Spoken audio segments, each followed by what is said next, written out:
සාදු සාදු සාදු ආදරණීයන් හැමෝම ආදරයෙන් පිළිගන්නවා මගේ YouTube channel එකට. ඉතින් එකතු වෙන්න කෙනෙක් හිතන් ඉන්නවනම් YouTube channel එක subscribe කරලා YouTube channel එකත් එක්ක එකතු වෙන්න. මං ගේන අලුත් වීඩියෝ බලන්න, ඒව රස විඳින්න, ඒව like කරන්න, comment කරන්න කියලාත් ආදරයෙන්ම ඉල්ලනවා.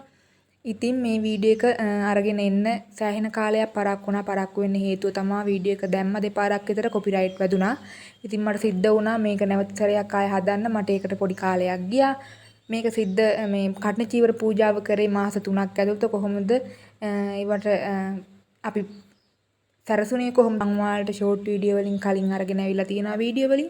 ඉතින් මේ තමයි කඨින චීවර පූජාව උත්සවශීලියෙන්ම කරන අවසානම දිනේ. කියන්නේ කඨින චීවර මාසය ඉවර වෙන අවසාන දිනේදී අපි කඨින චීවරය පන්සලේ හාමුදුරන්ට පූජා කිරීම සිද්ධ කරනවා.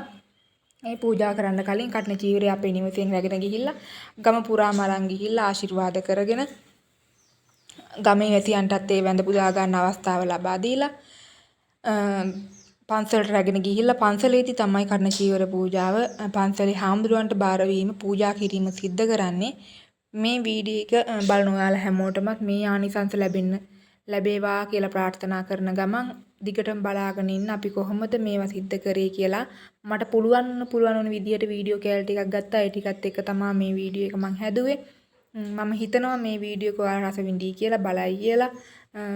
සාදු සිතින් මේ පින් කටයුතු කරගන්න අපිට කියපු ඒ වගේම පින් කටයුත්ත කිරීමේදී කඨින චීවර පූජාව සිද්ධ කිරීමේදී අපිට වචනකින් හරි දායක වූ මිල මුදලින් දායක වූ ශ්‍රමයෙන් දායක වූ සියලු දෙනාටත් මේ පින් අයිති වෙන්න ඕනේ.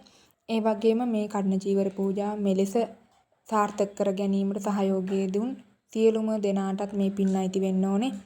කඨින චීවර පූජාව කොච්චර ආනිසංස දෙයක්ද කියලා සිංහල බෞද්ධ ඔයාලා හැමෝම දන්නවා.